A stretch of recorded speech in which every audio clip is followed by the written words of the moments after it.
আসসালামু আলাইকুম। আশা করি সবাই ভালো আছেন। সবাইকে স্বাগতম আমার ব্লগ ভিডিওতে। আজকে আমি একটু ভিন্ন বিষয় নিয়ে কথা বলবো যে আল্লাহ রাব্বুল আলামিন আমাদের পুরুষদের ব্যাপারে চার বিয়ের যে বিধান রেখেছে কেন, এই জিনিসটাকে আসলে একটু অন্যভাবে মানুষ বলে, সেই বিষয় নিয়ে আমি আজকে কথা বলবো।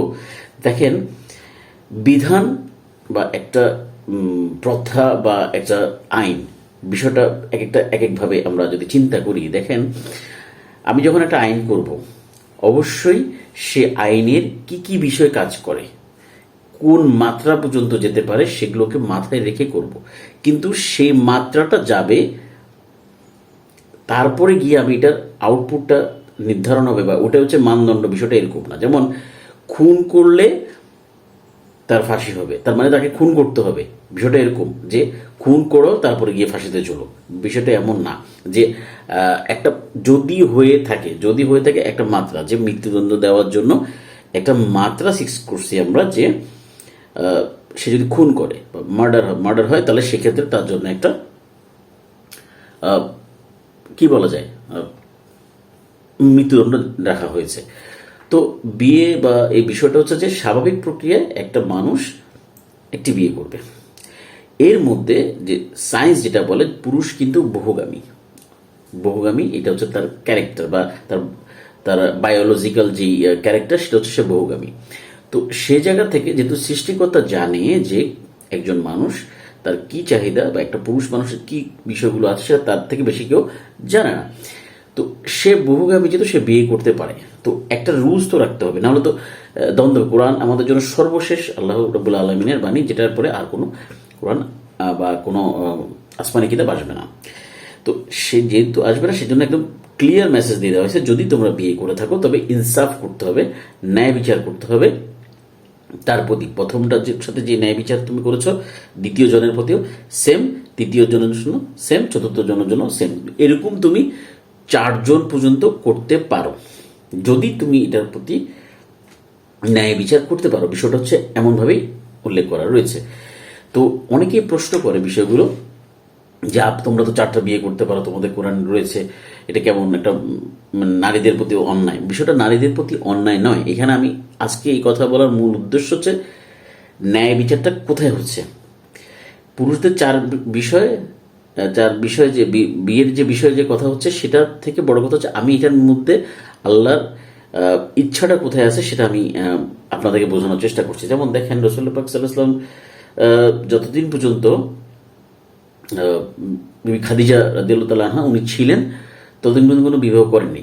এরপর প্রত্যেকটা বিবাহ রাজনৈতিক বা সামাজিক প্রেক্ষাপট থেকে, এবং আল্লাহ রাব্বুল আলামিন কোনো মেসেজ, যেহেতু উনি আমাদের জন্য মানদণ্ড, আমাদের জীবন ব্যবস্থার জন্য মানদণ্ড, ওনার মাধ্যমে মেসেজগুলো শো করবে, সেই জন্যই কিন্তু সেই বিয়েগুলো ছিল। এখন এখানে নারী অধিকারের খর্ব নয়, এখানে নারী অধিকারের সত্যিকার সম্মান দেওয়া হয়েছে।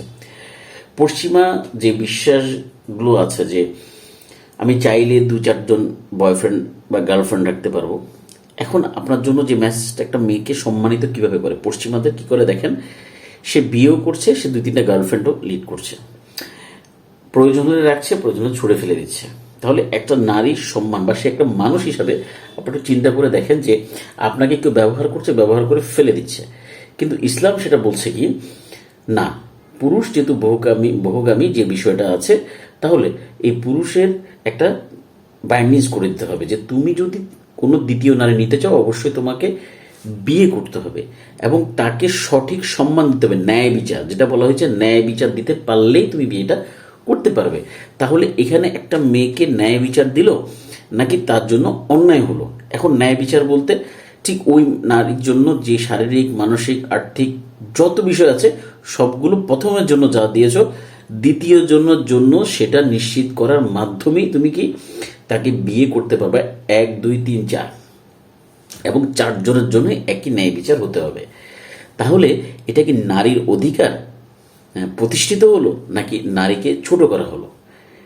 পৃথিবীর ক্যালকুলেশন যদি করেন, বা পৃথিবীর যে জনসংখ্যা, সেটার অর্ধেকের বেশি, মানে পুরুষ থেকে বেশি হিসাবে হচ্ছে, পুরুষ থেকে বেশি হচ্ছে নারী আছে। সেই কমোলজিতেও যদি আপনারা চিন্তা করেন, সেখানে কিন্তু অবশ্যই একটা পুরুষকে এক বা একের অধিক বিয়ে করতে হবে, তা না হলে কিন্তু নারীরা বেশি পরিমাণ অবিবাহিত থেকে যাবে। তো সেই জায়গা থেকে আমি বলতে পারি যে এটা হচ্ছে যে নারীদের অধিকার প্রতিষ্ঠা হয়েছে, নারীদের সামাজিক অধিকার, অর্থনৈতিক অধিকার, তাদের সত্যিকারের অধিকার প্রতিষ্ঠা কিন্তু করার জন্য এই বিধান করা হয়েছে 4 বিয়ের ব্যাপারে। তাহলে যারা এটা বোঝানোর চেষ্টা করে, এই প্রোপাগান্ডা চালানোর চেষ্টা করে যে মুসলমানদের এইভাবে বলা হয়েছে যে তারা 4টা বিয়ে করতে পারবে, তাহলে 4টা বিয়েটা কেন? সেটার জন্য একটা ন্যায় বিচার প্রতিষ্ঠার জন্য করেছে, যে তুমি যেখানে সেখানে গিয়ে যে কোনো নারীকে নিয়ে ব্যবহার করে ফেলে দিবা, নারীর যে মর্যাদা, সে মর্যাদা তুমি রাখবা না, তাকে শারীরিকভাবে ভোগ করে ফেলে দিবা কিছুদিনের জন্য, সেটা হতে পারে না। তুমি তার জন্য ন্যায় বিচার প্রতিষ্ঠা করবা, তাকে বিবাহ করবা, তার ন্যায় বিচার প্রতিষ্ঠা করে তাকে গ্রহণ করতে হবে। তাকে গ্রহণ করবে এমনভাবে না তাকে ছুঁড়ে ফেলে দেওয়া যায়, এমন জন্য না হয়। কারণ বিয়ে হলে কয়েকটা বিষয় কাজ করে। প্রথম যে বিষয়টা, তার জন্য একটা সিকিউর এরিয়া তৈরি হয়, যে সে একজন স্ত্রী, তার জন্য একটা বাসস্থান তৈরি হয়, তার অর্থনৈতিক সিকিউরিটি তৈরি হয়। এটা হচ্ছে একটা বিষয়। আরেকটা বিষয়, যখন যদি তাকে ছেড়ে দেয়, সেটার জন্য পরে তার ফিনান্সিয়াল স্ট্যাবিলিটি নিশ্চিত করে তুমি তাকে ছাড়তে হবে।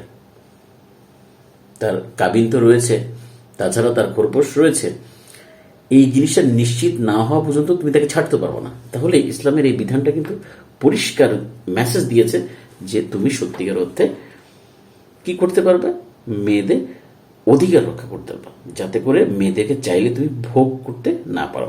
সৃষ্টিকর্তা অবশ্যই চিন্তা ভাবনা করেই এই বিধান নিশ্চিত করেছে। যারা সমালোচনা করার তারা করবেই, কারণ আল্লাহ তো এটা বলেছে যে তারা গোমরা হয়ে গেছে, বা যারা গোমরা হয়ে গেছে তারা আসলে তাদের অন্তরে সিল মোহর দিয়ে দেওয়া হয়েছে, তারা কোনো কথা শুনবে না, তারা শুধু সমালোচনা করবে এবং কুযুক্তি করতে থাকবে। তো আমরা সেই জায়গা থেকে আল্লাহর কাছে পানা চাই যে আল্লাহ যেন আমাদেরকে এই কুযুক্তির মধ্যে না রেখে সরল পথ, সিরাতুল মুস্তাকিম পথ যেন বেছে দেয়। এটা হচ্ছে আজকের আমার এই আলোচনার বিষয়। যদি ভালো লেগে থাকে অবশ্যই কমেন্টে জানাবেন। আজকে এই পর্যন্ত। ভালো থাকবেন, সুস্থ থাকবেন। আসসালামু আলাইকুম।